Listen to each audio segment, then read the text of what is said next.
अरे, हे काळे ढग यावेळी इतक्या लवकर का आले? अजून तर माझी पिल्लं खूप लहान आहेत. त्यांना नीट उडायलाही शिकता आलेलं नाही.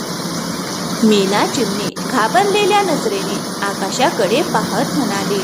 आकाशात काळे ढग दाटून आले होते. वाऱ्यामध्ये एक विचित्र अस्वस्थता होती.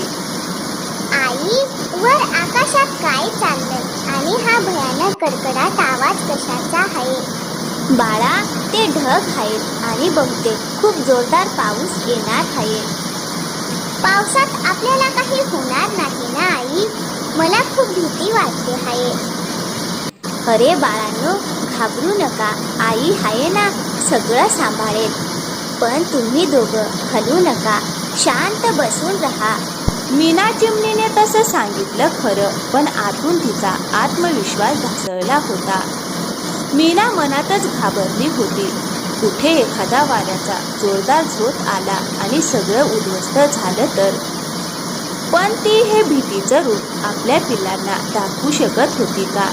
नाही, ती आई होती. तिला त्यांना धीर द्यायचा होता, जरी तिच्या मनातला धीर संपत चालला होता. आई, जर आपलं घरटं तुटलं तर आपण मरू का? नाही बाळा, आपण मरणार नाही. पण आपण कोणाकडेही मदत मागणार नाही. जे काही होईल ते आई एकटीच पाहिल.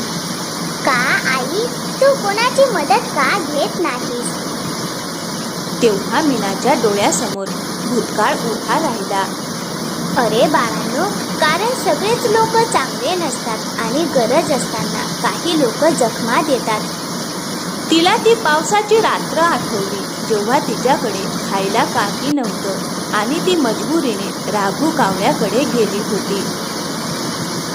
राघू भाऊ, माझ्या पिल्लांसाठी थोडं अन्न मिळेल का? काहीही चालेल मला. अरे वा, मीना महाराणी भीक मागायला आली आहे. तुला आता आमची आठवण झाली? जा इथून, आम्ही तुझ्यासारख्यांना मदत करत नाही. राघू भाऊ, एक दाना तरी द्या. माझी पिल्लं उपाशी आहेत. अगं, तुझ्या पिल्लाची भूक माझी जबाबदारी नाही. खूप शहाणी बनतेस ना. जा आता स्वतःच भूक. त्या दिवसाची वेदना अजूनही तिच्या मनात जिवंत होती. म्हणूनच आज एवढं मोठं वादळ डोक्यावर असतानाही ती कुणाकडे मदत मागायला घाबरत होती. आई, काहीतरी कर. ही हवा आपल्याला उडवून नेईल.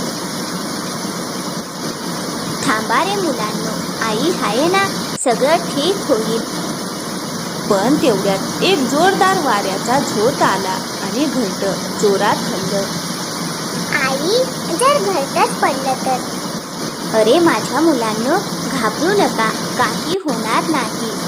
मीनाचा धीर संपत चालला होता, पण ती तुटू इच्छित नव्हती.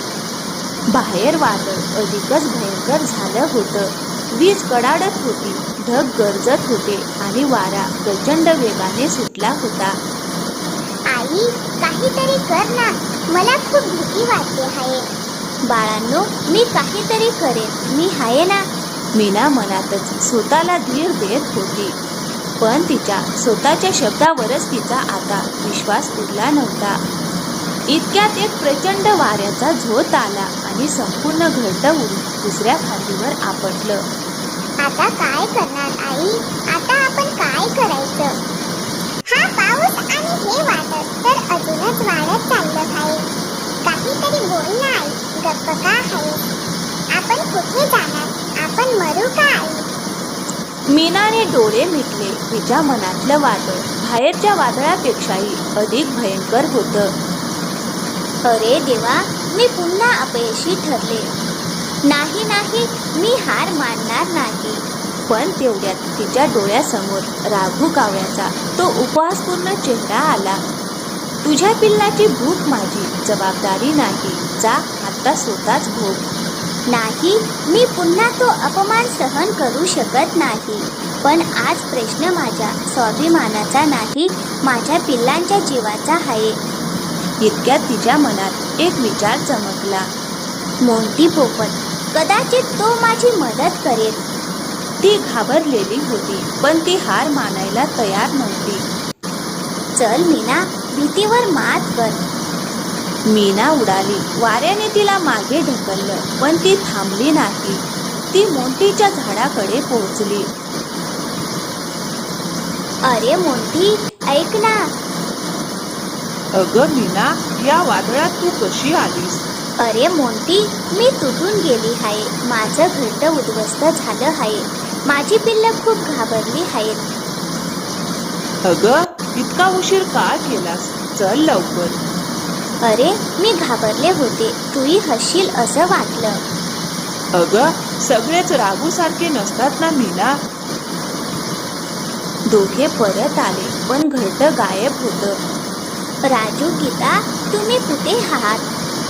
अगं मीना, घाबरू नकोस, आपण शोधूया त्यांना. इतक्यात त्यांना पाण्यात वाहणारं घरटं दिसलं.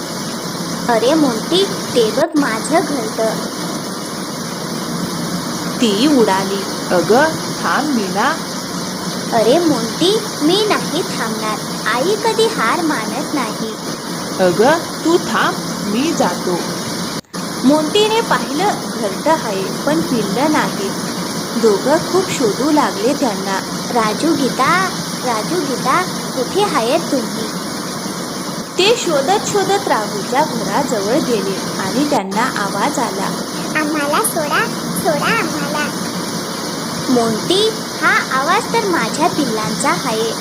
मग मोंटी आणि मीना आत गेले आणि त्यांनी पाहिलं राघू पिल्लांना पकडून बसला होता. अरे राघू, माझ्या पिल्लांना सोड. अगं, काय करशील? नाही सोडणार. अरे सोड, नाही तर तुला सोडणार नाही. तो पिल्लांना घेऊन उडाला. दोघांमध्ये खूप मोठी लढाई सुरू झाली. मोंटी आणि मीना दोघं झपावले. अगं, हे सोडतो. राघूने पिल्लं सोडली. मीना झपावली आणि तिनं पिल्लं वाचवली. मोंटीने राघूला ढकललं. तो पाण्यात पडला. अरे माझ्या बाळांनो, तुम्ही ठीक आहात ना? हो आई, आम्ही ठीक आहोत. तेवढ्यात राघूचा आवाज आला. अरे मला वाचवा वाचवा मला वाचवा. अरे, आम्ही का वाचू तुला? अगं मीना, माझी खूप मोठी चूक झाली. मोंटीने राघूला वाचवलं. अरे जा इथून, आता कायमचा निघून जा. मग राघू तिथून निघून गेला. अगं मीना, चल आता माझ्या घरट्यात राहा. सगळे सुरक्षित होते. बाहेर पाऊस थांबला होता. वादळ निघून गेलं होतं आणि सगळे आनंदित होते. तर मित्रांनो, या कथेतून आपल्याला एकच शिकवण मिळते. सगळेच लोक वाईट नसतात. एक वाईट अनुभवामुळे सर्वांवर अविश्वास ठेवू नये. तर मित्रांनो, कसा वाटला आजचा व्हिडिओ? आवडला असेल तर व्हिडिओला एक लाईक करा, शेअर करा आणि हो, चॅनलवर नवीन असाल तर प्लीज चॅनलला सबस्क्राईब नक्की करा. थँक्यू, धन्यवाद.